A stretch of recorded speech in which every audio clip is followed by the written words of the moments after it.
Well, good afternoon and welcome to the e-commerce podcast live recording. Yes, so this is just me, Matt Edmondson, saying good afternoon and welcome. Just to let you know what's going on if you are joining us on the live stream. This bit is always cut out from the actual audio podcast, but it's just me just saying hello and welcome. It's great that you're here on the live stream watching along. If you want to, as we go through the podcast, feel free to say hi in the comments. Feel free to ask your questions if you have them, and we will try our best to answer them with today's guest. We are talking with Katie all about content marketing, and you're not going to want to miss this. Katie is a character, so we're going to get into this. It's going to be fun. In a few moments' time, what is going to happen is I am going to play some music. We are going to start the recording of the podcast. So we record the podcast just in one take, in one go, and we just live stream the recording. Hence the reason I'm here just talking about this. So hope all of that makes sense. If you're new to the show, if you're a regular, welcome. It's good to have you back, and always great for you guys to be here. So I'm just looking for this on my screen. I'm going to play some music. I'll be back in just a second. Here we go.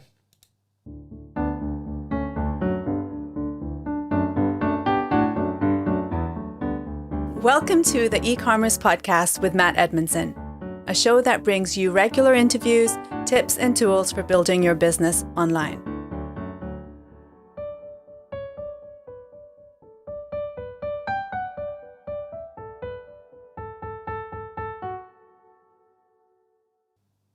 Well, good afternoon and welcome to the e-commerce podcast with me, your host, Matt Edmondson. It's great that you're here, great that you can be with us, whether you're listening via the audio version or whether you're watching on the video, via Facebook or YouTube if you're joining us live, or if you're watching catch up, wherever you are watching the show. It's great that you're here. Great to have you, whether you are just starting out or if, like me, you've been around. Some have called me a dinosaur. Let's just get an e-commerce dinosaur. I have been around a little while, but wherever you are on your journey, our goal is simple. It's to help you grow your e-commerce and digital businesses. That's why we're here. That's what we want to do. And to do that, I get to talk to amazing people from the world of e-commerce, and I get to ask them all kinds of fantastic questions, about what they know and how it's going to help us develop online. I try and have the conversation that you would have if you got to sit down with them, have a cup of coffee and pick their brains with your notebook. That's kind of the nutshell of what we're trying to do. So grab your notebooks in essence, because we're going to get into it.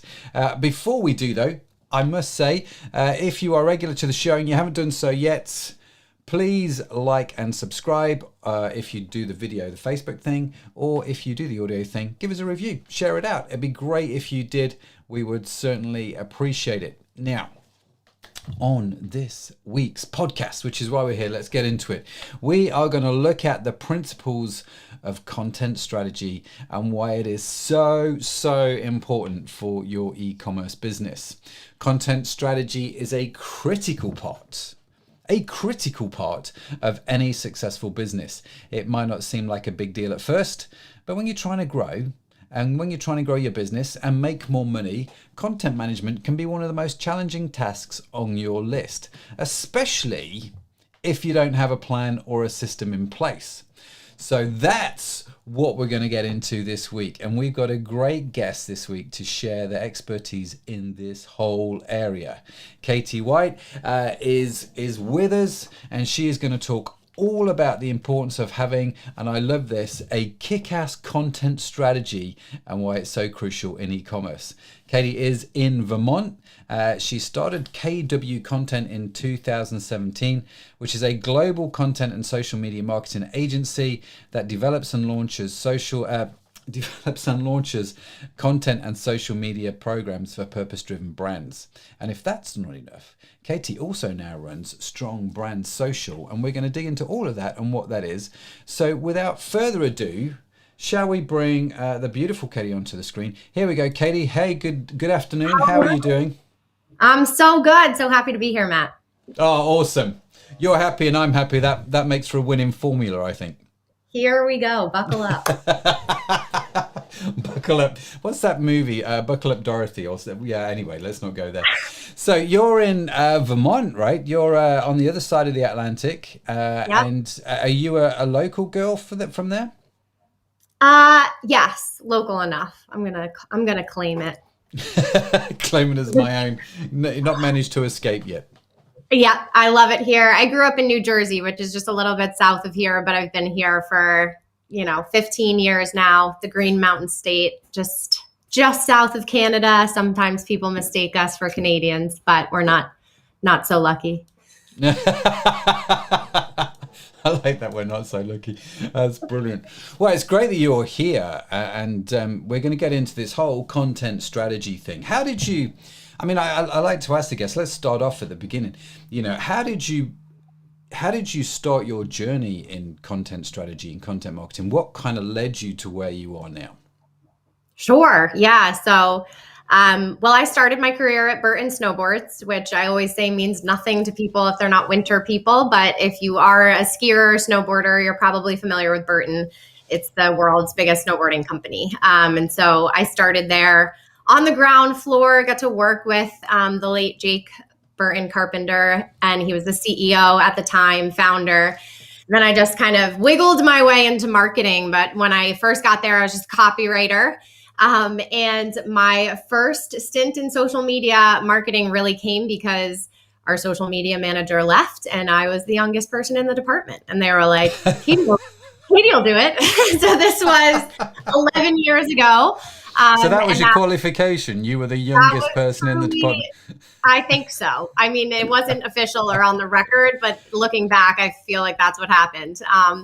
And so it was really more or less assigned to me. But it was great. It's, for someone who loves writing and loves communication and loves community, it was a really, really great place to end up. So the rest is kind of history. I started with one brand at Burton. By the time I left, I was managing 3 of their brands. They have kind of a Burton, which is their lifestyle brand, Burton Snowboards, and on Optics, which is their goggle brand, and helmets and, accessories.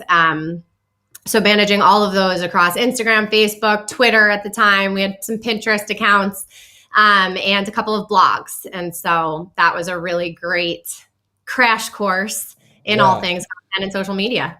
It sounds a bit full on if you're doing that across multiple brands and multiple channels, right? Yeah, it was a lot. Yeah. But I do like that I liked your quote there that you wiggled your way into the marketing. I wiggled my way. Yeah, that's quite impressive. And I love the fact that your qualification was you're probably the youngest in the room. And to be honest with you, you know what? I've been doing coaching for a number of years now, and the amount of times I've gone into a business and they're like, we need someone to do social. And let's say they're 40 or over, right? Because that's probably a good age bracket. And I put myself in that age bracket to 40 or over, and they kind of go, we just need someone young who understands that whole thing. And that in their head means, if you're young, you get social media. If you're old, you don't. Do you know what I mean? It's a fascinating process that people go through. And it's been humbling for me because now 12 years later, 11 years later, I'm not sure exactly, I am now, the most senior member on my current team, hiring women who have been, who are in there. I think we have a 22-year-old on our team, a 23-year-old on our team. And so the extent to which I need to lean on them to keep me up to speed is pretty humbling. So, it's not a given. It's not all about age, but there is definitely something to be said for just the connectedness and the amount of intuition that comes with sort of, the latest ways of communicating and how younger generations pick it up and just get it and are speaking the language.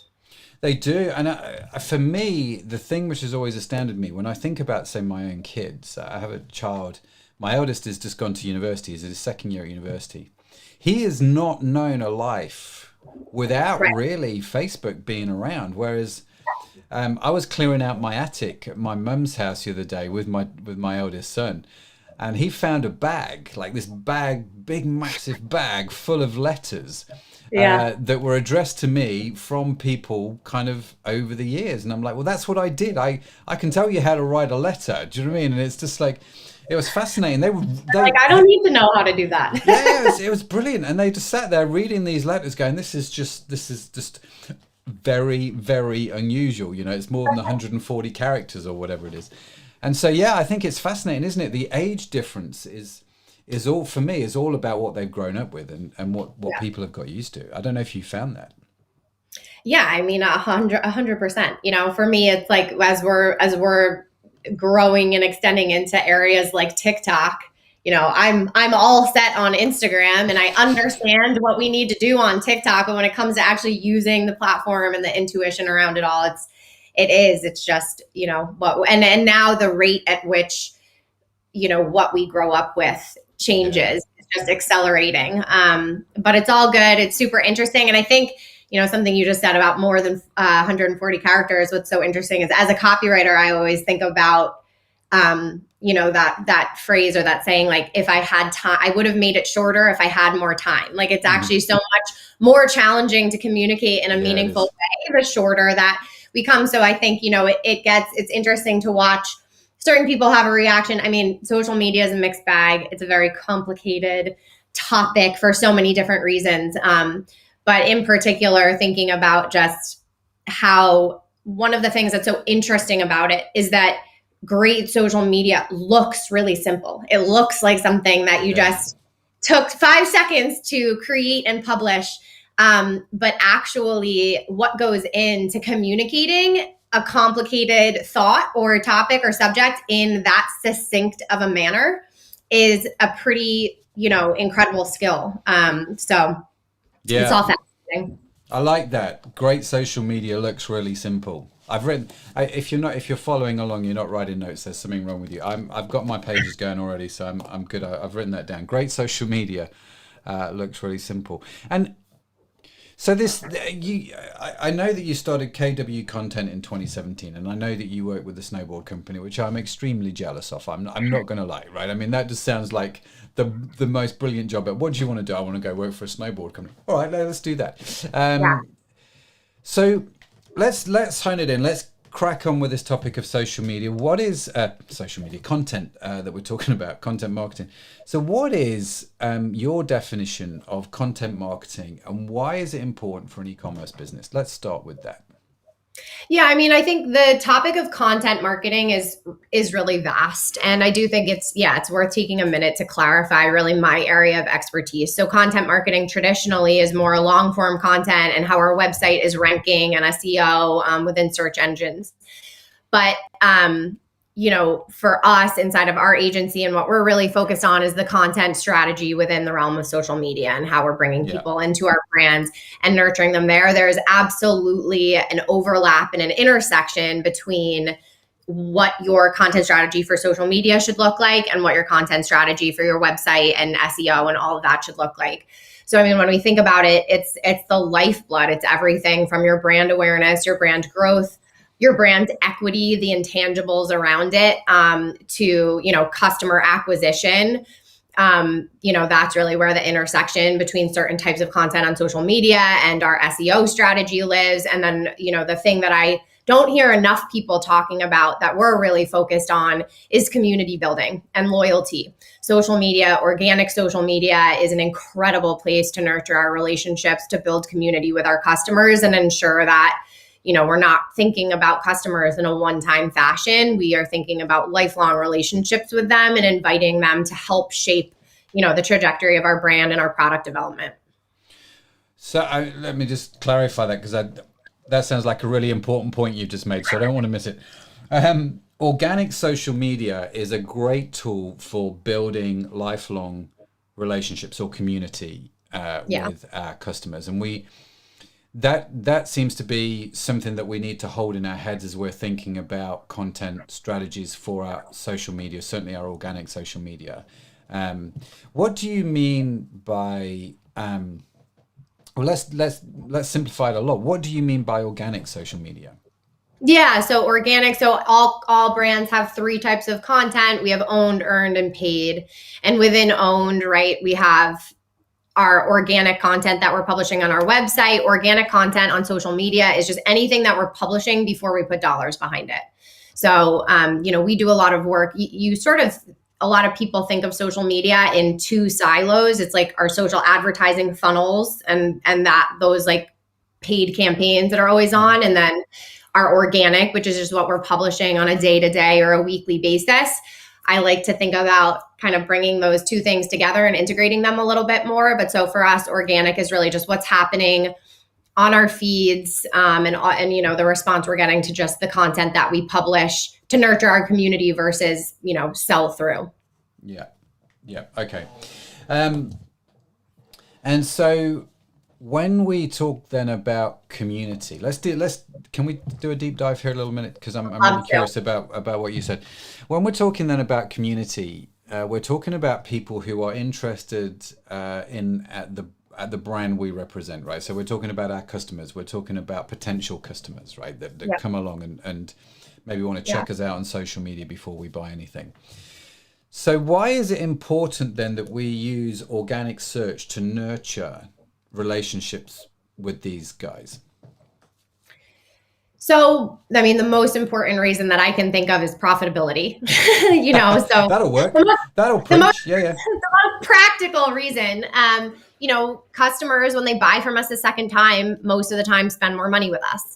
Yeah. We had a cosmetic client, a national cosmetic client that we came in for, and they already had a digital advertising agency running most of their customer acquisition efforts. And within 90 days, or maybe it was 30 days of us coming in and starting to take over their feed and apply, we had done a content strategy process, which we can talk about for sure, about how we really think about the customer journey as we develop our content strategy for organic social, which is something that people don't really think about. But so, within 30 days, their average cart value was somewhere between $30 and $50, right? It's pretty low. And within the first 30 days, we saw that their average order value went up 30%. Oh, wow. And that was because we were getting the right content in front of the right people, and driving them back towards the site instead of only focusing on new customer acquisition, right? And so that was a really significant impact and something that they knew, okay, this is working. We're going to keep doing this. So profitability is the most important reason. And then otherwise, I mean, again, those levers or those things like brand equity, like how we, especially in a crowded market, stand out from our competition. Unless you have a product that is absolutely in a league of its own and has the brand recognition of being so, it is your community, it is your community entities, it is the social proof. If I'm new and I'm thinking about buying from you and I come to your digital spaces and there's crickets or there's only comments from spammy looking bots, right? That's not building my trust. If I come and it is like a freaking party and everybody's invited and there's a ton of action and it feels really good, that is going to push me over the edge to buy from you so much more quickly. So that brand equity piece, building trust, social proof, setting ourselves apart from a competition with these intangible sort of more personality driven aspects of our brand is something that is pretty invaluable and can amount to a lot over time. Yeah. I mean, and to be fair, that all sounds fantastic. I mean, I'm listening to you talk and I'm thinking increased profitability, obviously, and you talk about increasing results by 30%. Is that typical? You find, or is that like unusual? Do you know what I mean? You hear a lot of people quoting different stats all over the place, and you kind of, I guess I'm just, if I own an e-commerce site, and let's just, let's call it what it is, my organic social media is just rubbish. I'm kind of thinking, well, if I get this sorted out, is it typical to expect maybe a 30% increase in cart value, in average order value, or is that kind of the top end? But do you know what I mean? I guess I'm just asking that question. I would call that stat I just gave you, that case study, somewhat of a median case study that we have. I mean, it's certainly not what I would not say is that just activating on organic social media is going to mean that you achieve results like that. But if you do it well and you do it right, I have never in 11 years and in the last 4 years of owning my business, I haven't had a single client that we apply the exact same process every time we work with a client, and we've never, ever ever had a scenario where numbers, either traffic to website, overall sales, or average order value aren't completely on the rise. So it's absolutely, something that we can expect if we invest properly. Wow. I'm sold, Katie. Where do I sign? Yeah. No. I guess. So what's that? You talk about the process. What is then that process? If you don't mind sharing it with us. What's the mechanism? I guess I'm thinking about the guy sitting there going, I'm sold. I'm in. I could do with that. How do I go about doing this? Yeah. So I always say there's 3 phases to, building and launching content and social media marketing program that's high performance like that. And the first is really strategic, but it leans towards the creative side. So it is developing the, who are we talking to? What are we saying? And what does it look like, feel like, and sound like? And that is something where you're wanting to get to know your customer beyond the household demographics that we typically look at, and really understanding how they use social media and how they consume content so that we can create a communication framework that meets them where they are, right?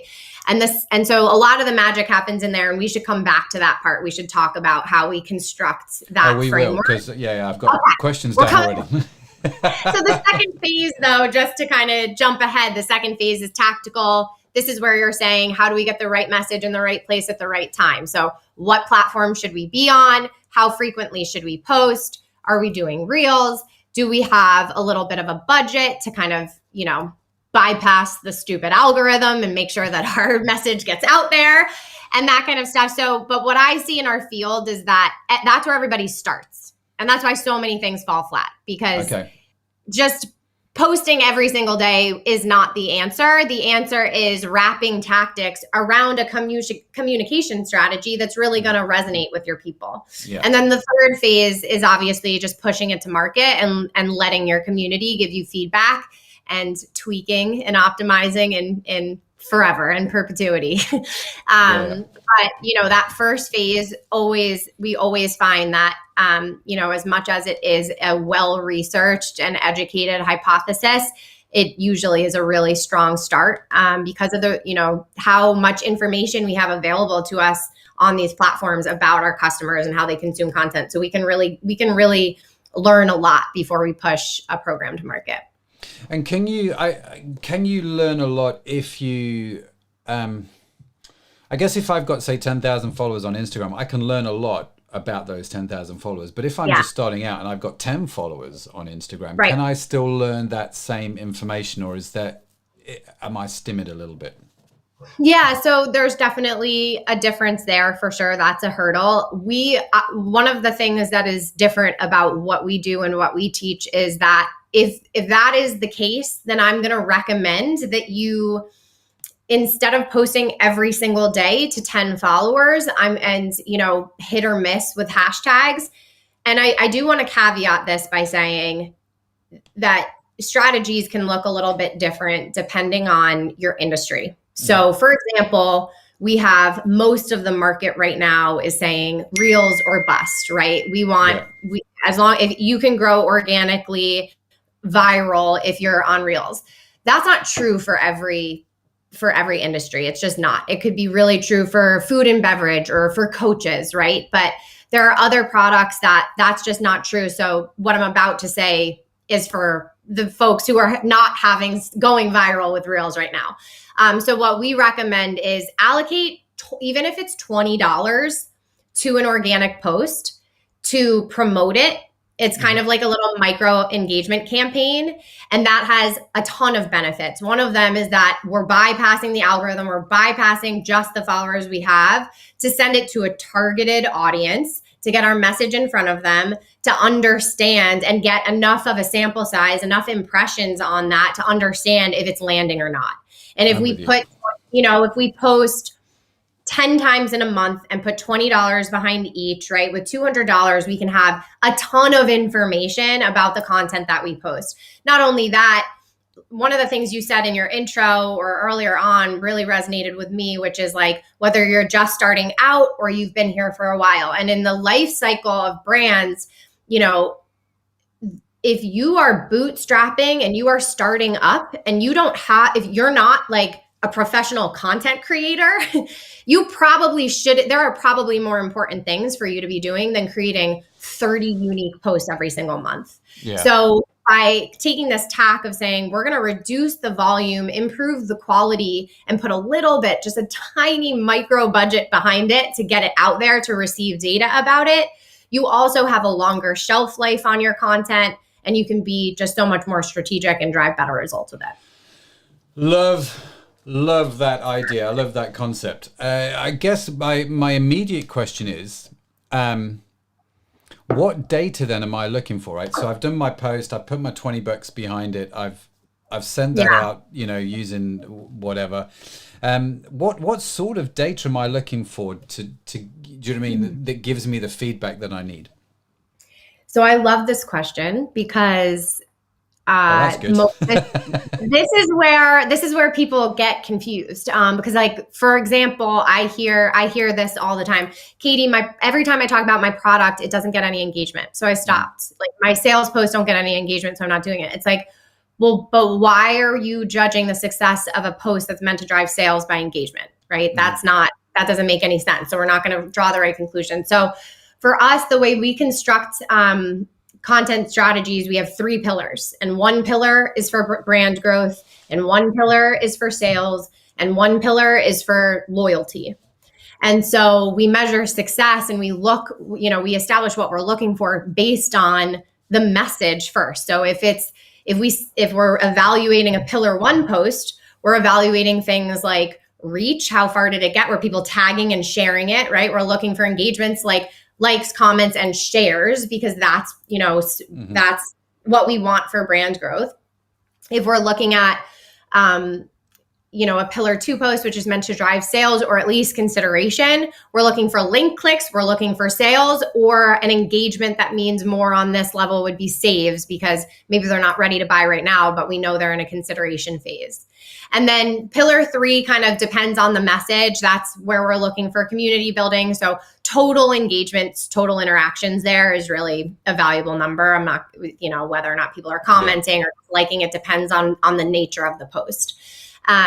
So that's a great question, because I think that that's an extremely common pitfall, is that people are just looking at engagements no matter what the message is. Yeah. And if that's what we're doing, we're going to draw the wrong conclusions and then probably take action that isn't actually helping us. So if I'm hearing you right, Katie, what you're saying is you're going to put this post out there, you're going to pay your $20, and then depending on what type of post it is will then determine, you know, what it is that you're looking for, which you've run through. And are all the bits of data that I'm looking for proprietary to that social media platform, or is there some kind of other analytics service that I need to be looking at? There is no, I mean, I would love to know what your listeners think, but I have not found the perfect social media reporting tool, especially like right size to the price. So, you know, we have used tools like Later, we have used Sprout Social. You know, we certainly use, obviously, Google Analytics when we're measuring. We want to see, you know, we always want to see audience growth, website traffic growth, and engagement growth. Like, that's what we're looking for month over month. So Google Analytics is key there. But especially for our smaller brands that we work with that are trying to be budget savvy, we go native analytics within the platform. Sometimes there's discrepancies, but they're not huge and they're not going to like impact the decisions we're making.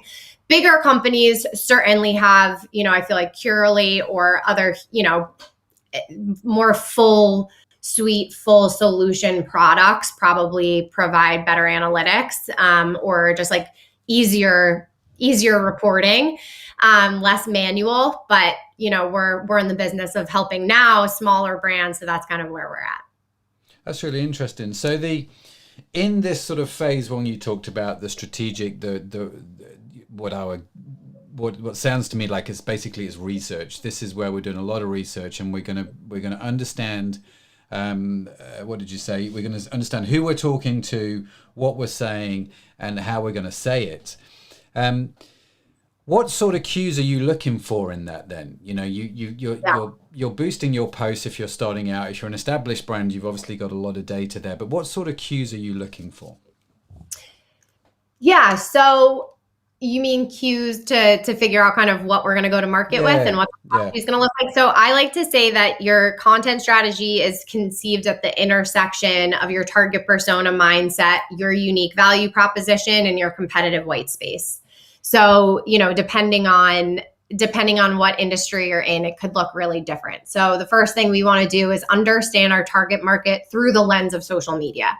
Are they someone who is on social media all the time? Are they a content creator in their own right? Are they constantly publishing and they want to be a part of that?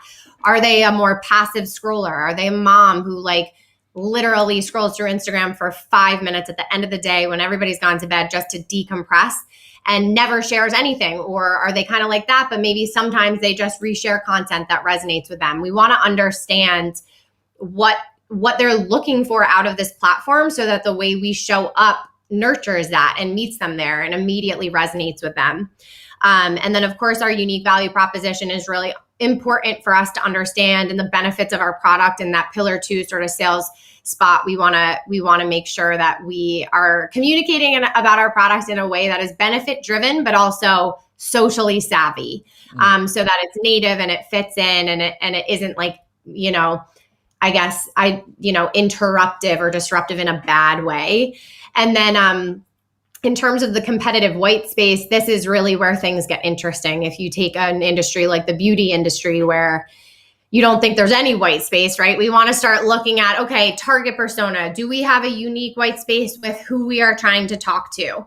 And then if not, well, what about the message? What are these brands coming to market with? What does their content look like? How can we stand out and carve a space? Are there platforms that others aren't on that we think could be effective with communicating to our market? Are there, is there a cadence? Is there a format such as Reels or whatever? So you kind of go down this hierarchy of looking for white space so that you make sure your content strategy is attacking that white space and accounting for it.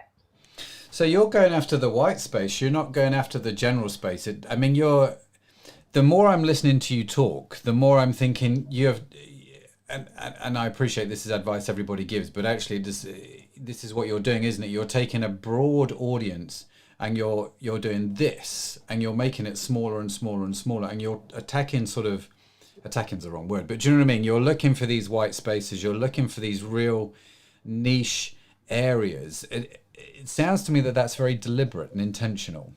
Oh yeah, for sure. I mean, there's nothing that will get you to think about how to carve out your own space that like working in social media will. It feels like every nook and cranny of the internet is stuffed, right? So, I think it's important to clarify too, when we're crafting that, we're really looking from 2 angles. One is what is going to resonate with the customer, but it's really about, how are we showing up with a unique personality and point of view that is going to fill a space, fill a void that hasn't been taken yet. It's really, the purpose of social media, if I could apply just one reason a brand should be using it, profitability is nice, sales is nice, customer acquisition is nice. But we have other methods for accomplishing all of those things. Social media is number 1 for personifying your brand and bringing it to life, right? And so you can't do that if you sound corporate or vanilla or like everybody else. Even if you have a really distinct personality, you will attract many different types of personalities. When you think about your friend group or people that you love in your life, right, you have a bunch of different personalities that you're drawn to. So what we really want to do is make sure that we are showing up with a distinct personality, a distinct point of view, so that we can occupy a space in our customers' minds and really carve out an emotional connection with them that feels like a person-to-person connection, not a corporation-to-person connection. So this is what you've done here in just a few short sentences is gone way beyond how 95% of the people use social media? Yes. I think so. It's what I'm hearing. Yeah. And so, and this whole process, this whole strategy, I take it, is just based on what you've discovered over the years and figuring all of this out. And so this is where you think social media is at this point in time. And this is, if you want to stand out on social media, on organic social media, as a brand, as a personality, you have to think about these things. Am I hearing that right? Yes, absolutely. It's too crowded to, that's one of the reasons why I don't advise buying things like social media templates for copywriting or your design, because if you go on social media, you'll notice that there's a lot of sameness, and oftentimes the folks that are participating in the sameness do not have great engagement or growth on their social media. So if you want to drive results, it's got to be custom and unique. Wow. Okay. So many more questions, Katie. I hope you sat down. I'll take a drink of water. Yeah. So this is, we're still in your strategy phase here, aren't we? There's a lot of thinking and a lot of planning here. So let me ask you a question, right? I come to you, let's say I want to do it with a podcast, I want to be better on organic social media. How long is this research phase realistically going to take? What kind of energy should I be throwing into it?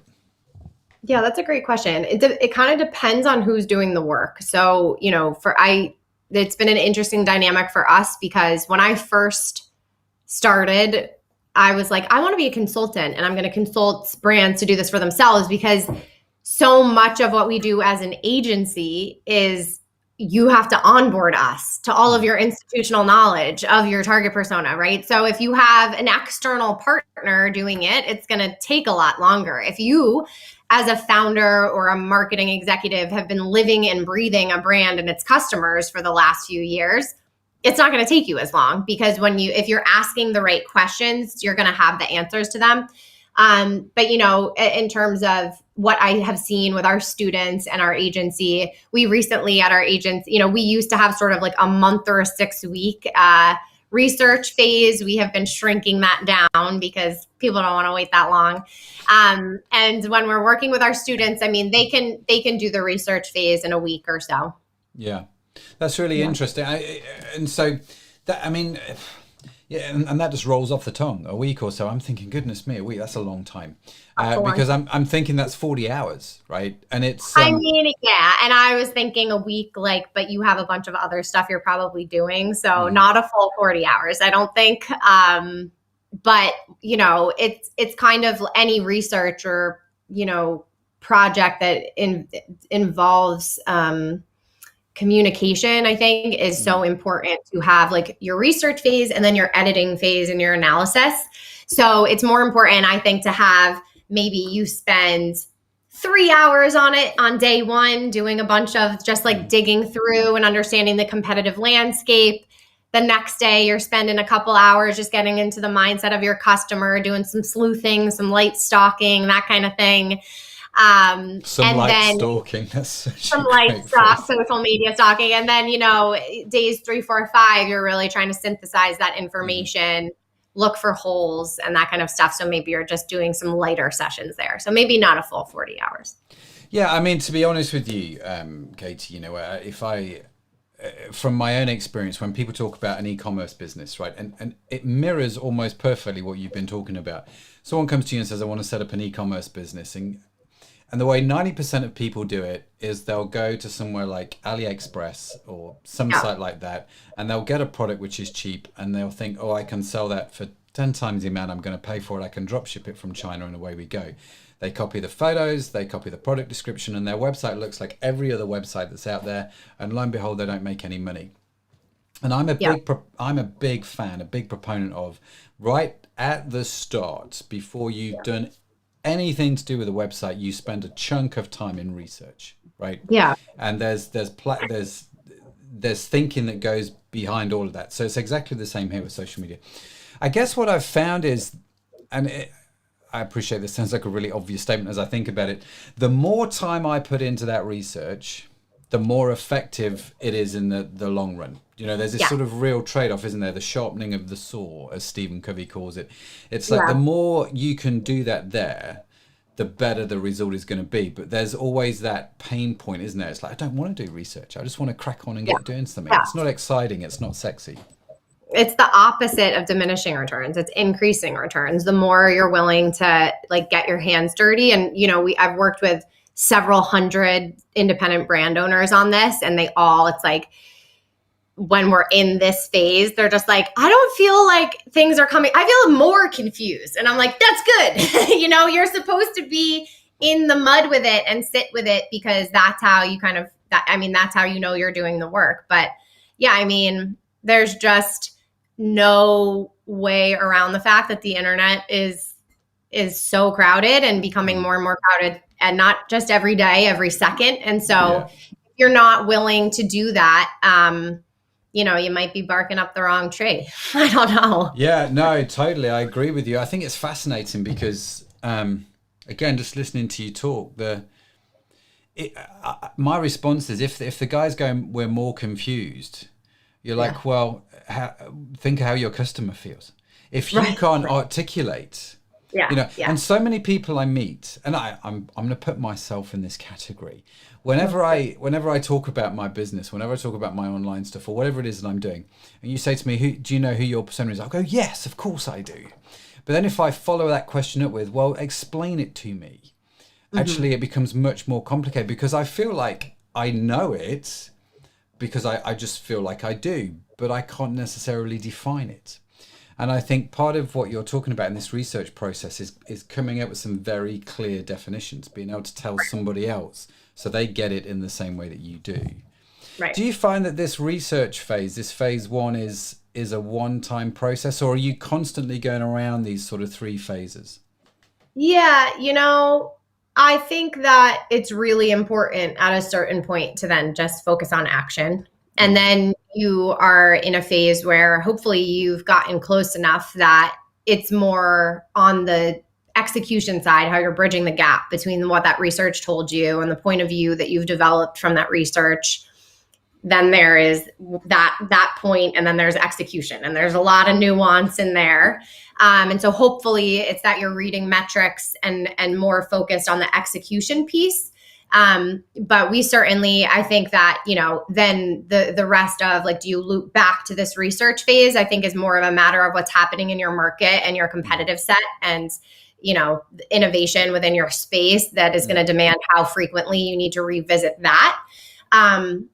But, you know, most content strategies that we develop can be pretty solid as is for at least a couple of years, with like minor updates to kind of specifics of delivery, you know? Yeah. Okay. So you've gone from the strategic and we then move to the tactical. And I want to come back to these also. I want to come back to these three pillars you talked about: brand growth, sales, and customer loyalty, right? So before we move on to this phase two, can we just touch back on those? Why those three? Where did those three come from?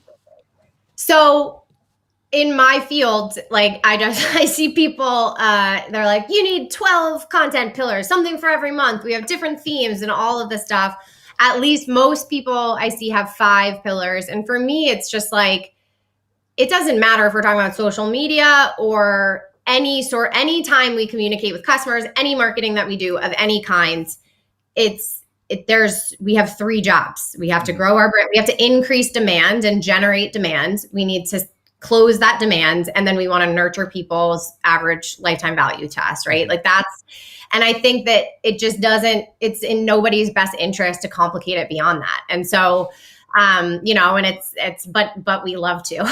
So no matter what I do, I'm trying to align. And then I remember I was reading a industry report probably a couple of years ago, and it was like 85% of respondents say, you know, the biggest issue they have when it comes to social media is feeling like they understand how it contributes to business goals. So for me, I was like, okay, well, I'm just going to make sure that when we are doing content strategies and we're talking about social media, that everything we do is always aligned to a business goal. And so the way I think about this too is bridging the gap between the business goal side of it and the social side of it. is to ask people to say, because, most brands, when Instagram was first kind of coming up, it was more like TikTok. People understood that it's like you build audience by just showing up and being social. Don't sell to me. Now that has completely flipped, and you see a lot of brands are just like only selling on social. Their brand account isn't growing because of it. And I think what I like to ask people to think about is, if you've ever had a person that you needed an introduction to, you wanted to meet, right? That's like a social situation. And you knew they were going to be, maybe you guys were both going to be at the same event. Mm-hmm. And you knew someone was going to be able to give you an introduction, and you're going to start a conversation with them, and you need something from them. You don't start the conversation by talking all about yourself or all about what you need from them, right? But what the marketing industry right now talks about with know, like, and trust, like basically is telling people to just talk about yourself until they trust you, right? But it's like, actually, if you only talk about yourself, I don't trust you, or you must be in process. So, when I think about what I would do if I'm talking to someone that I need something from or I need to impress, I'm going to do my research, and I'm going to find out what our mutual ground is. What do we have in common? Like, do we both like this? Do we both like snowboarding? Because if we do, I'm definitely starting a conversation there, because that is what's going to build trust, right? And if all else fails, like, do we both have kids? We'll start the conversation there, right? And then slowly, once you can see when you bring something up with someone you've never met that you have in common, their eyes light up, right? If you're at a conference or at a cocktail or a networking event and you bring something up that's more social, you can see them go from like kind of groggy to like, oh yeah, I love that too. And now we have a conversation. And then slowly they become like more alert to you, and you can slowly bring the conversation closer and closer back to you. And that's what those 3 pillars do. The first pillar is about saying, what is the mutual grounds between my prospective customer and I that precedes an interest in my product. A really low-hanging fruit way to explain this is if you have a food product, like maybe you sell spices online or you sell cookware or something like that. That mutual ground that precedes an interest in your product is recipes. If I can give you recipes and I can like put that out in front of you, you're going to click on it, and I'm going to introduce myself to you in a way that is not asking you to buy anything from me. And it's building trust. And then slowly, though, you see my product being used in that recipe, or the next time you think to yourself, like, oh, maybe I'll follow them because that was really cool. I've never seen a recipe like that before, right? And so it's all about the customer on pillar 1. It's all and mutual ground. Then it brings to your product on pillar 2. And then pillar 3 is where I want people to put all the know, like, and trust stuff. Like, it only belongs in like 20% of your content. And that's the customer loyalty thing. Yeah. Customer loyalty thing. Sorry to it's the I love it. Isn't it? So so that's really, that's super helpful. I get that, and I understand that. So you've got your 3 pillars, and you're really clear in where you're communicating and how you're communicating. So you said in this sort of know, like, trust, this pillar 3, that's 20%. And I appreciate, again, this is going to be different for different industries. Yeah. What sort of percentage am I looking at in pillar 1, the sort of the brand growth pillar? Yeah, so it does depend on, what your marketing calendar says. But I like to have like a baseline of 50, 30, 20, and that just mirrors a marketing funnel, right? The percentages game. We need to invest more in demand generation, and then we're going to close a certain percentage of it. So a baseline that I always use is 50, 30, 20, but that is going to change if you have an audience to sell through and you have a new product to launch. You're going to crank, pillar 2 way up from 30 to 70. So the baseline is 50, 30, 20, but then it's like on a dial, and you can dial it. It adapts throughout the year. So can you, I don't know if it can be as simple as this, Katie, and if it can't, tell me, but can you give me an example of a post that is brand growth pillar 1, an example of a post which is maybe pillar number 2, and an example of a post which is pillar number 3? Yeah, I will use myself as an example. So we have a marketing agency and an education company, and our pillar one is oftentimes we call this type of content, and there can be a lot of different types of content in your pillars, but just in the interest of giving one example for each, we have a type of content we call words of encouragement, and they're just these block quotes that are supposed to just meet someone where they are, which is for us, we're thinking about entrepreneurs with some, and the way we want to make them feel is like we are their hype man, right? Mm-hmm. So it's like on a Friday, here's all the people who just kept charging through the week or whatever. We see you. Cheers to all the hustlers out there, that kind of thing. It can be so incredibly simple, and the crowd goes wild on these. We have the most engagement on these. It's really simple. And then, so that is something that we get the most shares on. People share that to their stories. So our brand grows. And then pillar 2 is going to be, hey, we just launched a holiday marketing guide. It's only $37, link in bio to shop now. Mm-hmm. And then pillar 3 is going to be anything from, we are working on launching a scholarship next year, to behind the scenes of my team and how we work together. Or if I'm a values driven brand leader, I'm going to talk about what values are important to me in business and that kind of thing. Awesome. So we're talking, in case you've just joined us, we're talking about how to create a sort of a social media content strategy. And we're getting into the nitty gritty of it. And I appreciate we've only just covered phase 1. Really. I mean, to be fair, we're in phase 2 a little bit, the tactical side of things, which you said was the right message, the right place at the right time. So what are some of your top content marketing tips or tactics that maybe we should be thinking about right now, generically, industry specifics aside? I think that people are always what platforms do we need to be on? We need to be on TikTok, latest and greatest. And it's you do, but for better, for worse, for 90% of brands, Facebook and Instagram are table stakes. Some people are going to go check out they're going to hear your brand name, and they're going to go to see what your Instagram looks like before they go to your website in some cases. So really making sure that you have a solid program in place there and resources to support, the ongoing life of that is really important to get into place before you start doing more experimental stuff. I think that the other thing that I would say is that it's really important to right size the size of your program, your content and social media program, to the life stage of your business and your resources.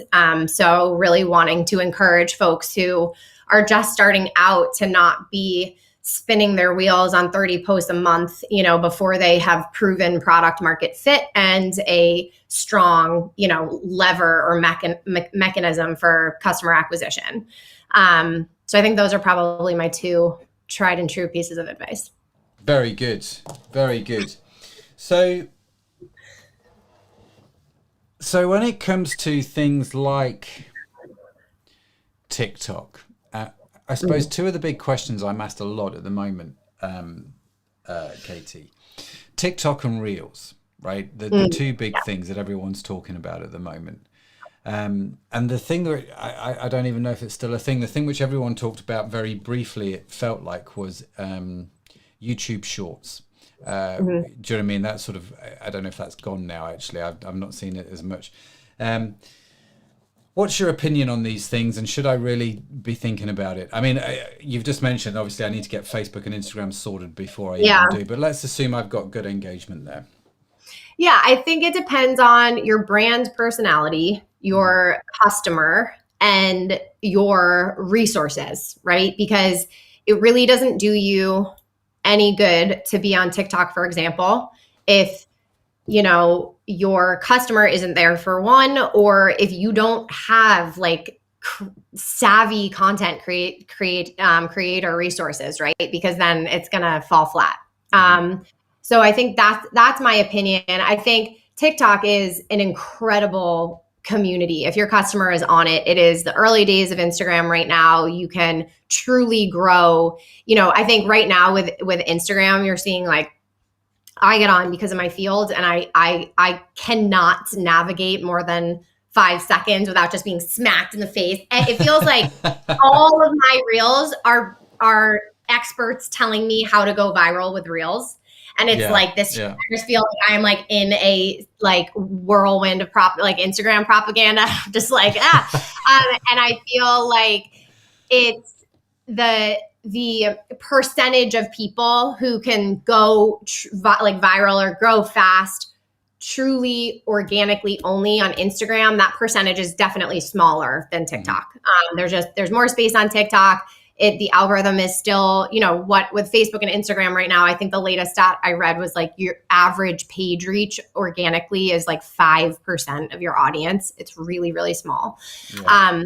So I think that, TikTok is an incredible place to play around if you have the resources and you have the bandwidth and it's not a shiny object that is detracting. Like, again, I just feel like it's so important for people to think about solving problems in the right order. When you're building a brand and you're building a business, the first problem you need to solve is steady, consistent, sustainable sales. And I'm not sure that any of these social media platforms, there are probably these exceptions with really niche sort of brands, or I shouldn't say probably, there are, but for 95% of brands, experimenting with organic content is probably not the number one way we're going to solve that problem, right? These are things that we wrap around our sustainable sales mechanisms to start to take up more space and separate ourselves from the pack.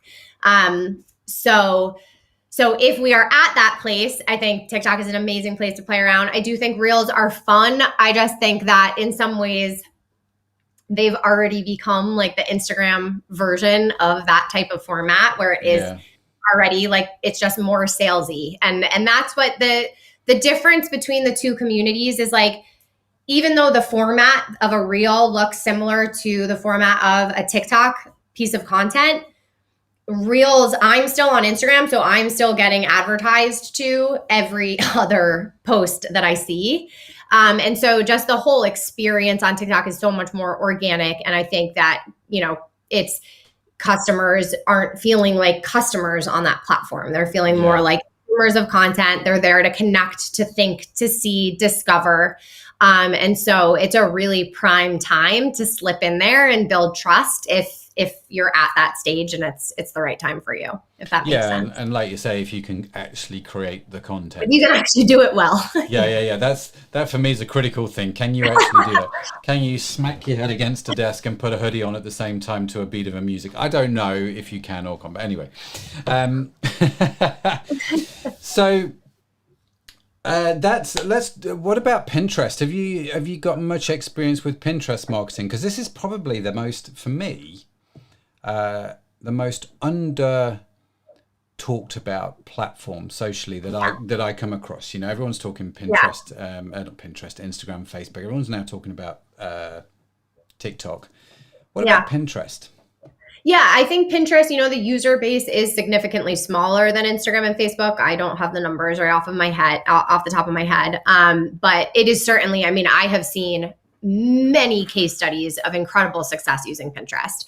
It operates more like a search engine. So, your content has a really long shelf life there. You hear these stories and see these accounts of folks who have a pin from like 5 years ago that is still responsible for 90% of your website traffic or something. Like, it's pretty amazing, but it just depends on what you're selling. So really thinking about your customer, like if we are in that target persona development phase of our content strategy, and we're like, yes, this person is a homemaker, they love decorating or baking, and we know that they spend a lot of time on Pinterest pinning for inspiration to try to inform, their domestic endeavors, for example, like we're going to hit Pinterest for sure. So it just depends on, your user base and where we think you're spending time. That's really interesting. So the stable, like you say, the steak at the dining table is Facebook and it's Instagram and do those well. But you talked about having the resources to do those. What if I'm a small business owner? The question that's going to pump straight into my head is, well, what kind of resource are we talking about? Yeah. Yeah, that's great. So I think, let me think about this for a second. So I think, we think about resources in three kind of categories, I think, right? So we have time, money, and talent. And so if we're just starting out, we probably have our own time, our own talent, and very little money. And so, if we're bootstrapping, right? So in that instance, we're looking to establish our brand, establish our digital ecosystem so that if people hear about us and they go to check us out, they have what they need while we set up our acquisition mechanics. So in that instance, maybe it's a post per week or a couple of posts per week, and we want to reduce it to the type of content that we can create well in a couple of hours a week, right? So that's like one example. I think where I see a couple of inflection points is around the $500,000 revenue mark. That's where it's like, oh, we need this is starting to build out. We want to put some velocity behind our cadence, and we want to really be making sure that this is the right content we're publishing. Around that like $1 million to $5 million revenue mark is where we're like, okay, we should be hiring a content creator that's super savvy. We want a community manager, right? We want to make sure that our program is supported with aspects of social advertising and that kind of thing. Yeah. So those are super loose guidelines, but I see that like $500,000, $1 million, $5 million as these inflection points where you're cranking up your social media program. Okay. And the other question that has come in is if we're starting out, what sort of numbers should I be aiming to get, like within the first 6, everyone talks about followers, don't they? And let's assume that actually matters. What sort of numbers should I be looking for in what sort of time frame? So this is a really, I'm gonna give you some thoughts, but I'm also gonna start it with the unpopular phrase of like, there's no real benchmark for audience growth, which is an unpopular opinion, but it's not really. But truthful, I totally agree. Yeah. Despite what the ads tell you. Yeah. Don't get me started. For those of you listening to the audio version of the podcast, there was a tremendous roll of the eyes there by Katie. You can see nothing but white on my head. So again, what you should be expecting for growth depends on what you are investing. Mm-hmm. So if you are, and what I want to encourage people here to do, if they're like, I want to hit this hard and I want to see growth, you need to pick one strategy and stick with it and see it through for at least a 90-day period. So you see people saying, oh, I've been hitting Reels so hard I did a 30-day challenge and it didn't work. It's like, if you're investing in Reels, because if you're saying my growth strategy is an organic one, the tactics of how I'm going to get the right message in the right place at the right time, that step 2 is organic, then I'm going to say, okay, you need to try to tap into Reels and find that niche and produce for that and keep going with it. Don't like zigzag and wonder why nothing's working for you. And then if you are saying, you know what, I'm going to post a few times a week, I'm going to put dollars behind it, you can kind of expect your growth rate to accelerate or decelerate based on how frequently you're posting and what the budget is you're putting behind it. One of the tactics that we haven't discussed yet that I definitely just want to take a second to talk about if there are small brands on this call is partnerships. So being able to grow your audience and your community size without paying money to business manager, which is really appealing to a lot of small businesses. So finding other organizations or folks who share your target audience and you guys can cross promote is a really awesome way. So in that instance, you would be looking for success, and what your expectations are around growth would have to do with how big your partner's community is and how engaged they have been. So if you're working with, if you're able to, as a small brand, you don't need to go to someone who has 100,000 followers. If you have 1,000 followers and you can partner with someone else who has 1,000 to 2,500 followers, that should be percentage-wise a pretty decent boost if you have a successful cross promotion in your audience growth. So I think it's just about understanding the tactic that you're using, how hard you're hitting it, the velocity, the budget, what have you, and then setting your expectations from there. If you boost one post and don't expect tons of followers, if you know what I mean? So I wish I had a more detailed answer for you. I wish that there were benchmarks for audience growth. If you go to your Reels Explore page, I'm sure you will find tons of case studies that have blown up their accounts to 50,000 followers in 30 days. 30 seconds, probably. Yeah. 30 seconds to 50,000 followers, and then you'll be watching them for the rest of your life as they appear. Right. And then you'll never create content because you won't be able to do it. That's brilliant. When you talk about partnerships, and I will probably close with this question because I'm aware of time and I feel like I'm just literally scratching the surface here. But when you talk about partnerships for startup brands and for new brands, I guess my questions are, is that actually easy to do? And what does that look like? Yeah. It's a good and fair question. Is it easy to do? It's not easy. It depends on your network. I think the hardest thing that I see, all of the small businesses that I consult really love the idea of partnerships. And most of them have had at least one really successful partnership. I think the most difficult phase is finding the partner because that takes time. So the way that it works though, and there is a lot of kind of like administrative or logistical coordination to do. But it's really great because it's super organic. It's good for your audience loves it. And so the idea behind a partnership is wanting to first and foremost make sure that there is total alignment between your two audiences. So what you're looking for is a brand or a person, but let's say we want to partner with a brand for now. Excuse me. We want to look for someone who has our target market's attention, but has in non-competitive product, right? So perfect scenario would be like a complementary product. So maybe it's, I don't know, maybe it is like snowboarding and like a backcountry backpack or something like that. I don't know.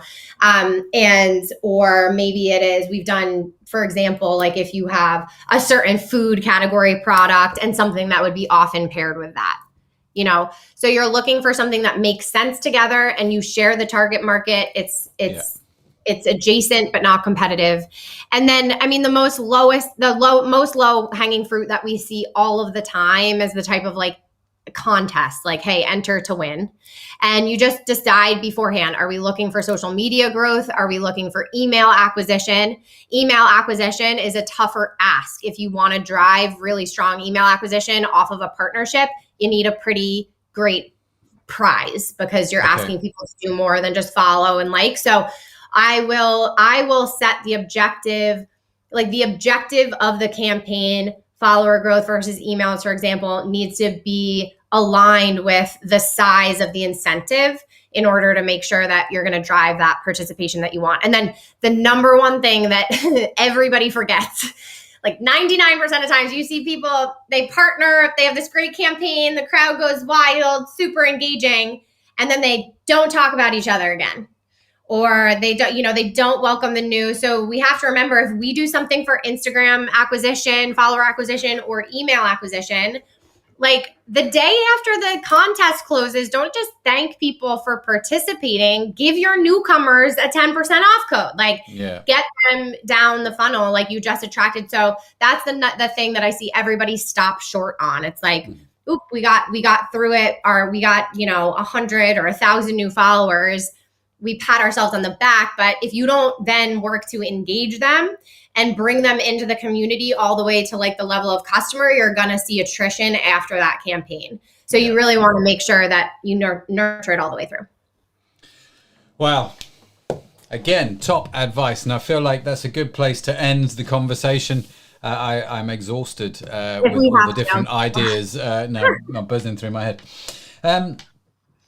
Katie, now, for those of you listeners to the show that wonder how we do all this behind the scenes, there is what we call the pre-call session, where a few months ago, you and I had a conversation about what we were going to talk about today on the show, just so I know ahead of time and I don't look like a complete moron, which is, a very real possibility. Did I remember it right that you have a course which if people listening to the podcast are thinking, man, this sounds amazing. Do you have a course that people can connect with to find out more about this? Or did I imagine that? No, we definitely do. And we have intentionally made the place where we recommend that folks start extremely accessible. So if you go to strongbrandsocial.com, it'll take you through our Strong Brand Social Express product. So that's like 90 minutes of course material, super action. It kind of gives you the lay of the land of the field, super actionable, great workbook, all that good stuff. So yeah, recommend, and $37. And will that help me, right back at the beginning of the show, we talked about this sort of research phase. Will that help me with that? So that will help you with that. It'll help you kind of develop kind of the different aspects of your strategy. We have another program called Content Strategy Accelerator, which is where we take you through the exact process that we use inside of our agency when we're working with clients. Okay. And that's also at strongbrandsocial.com.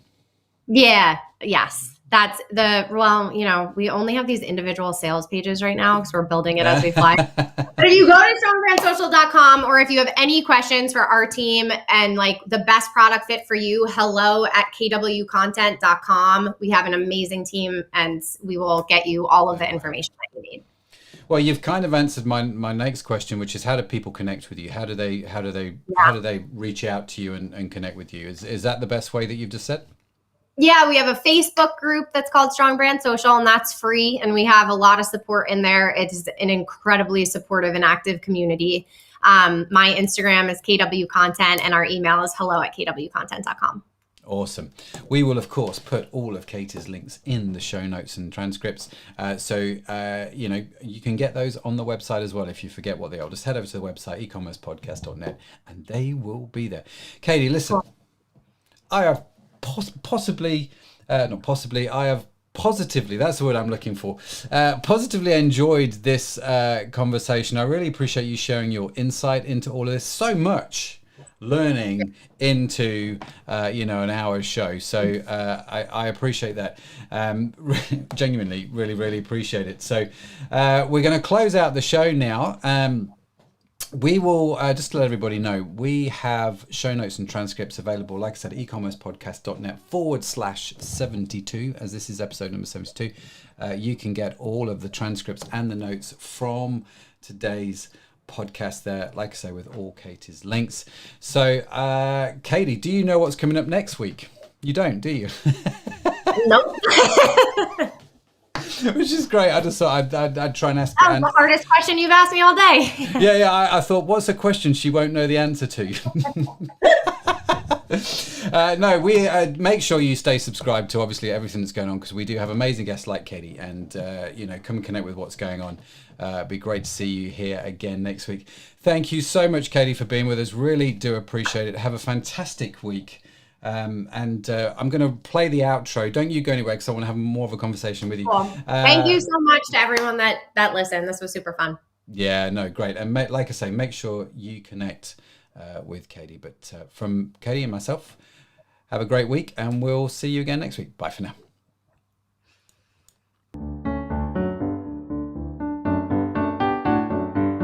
You've been listening to the eCommerce Podcast with Matt Edmondson. Join us next time for more interviews, tips, and tools for building your business online.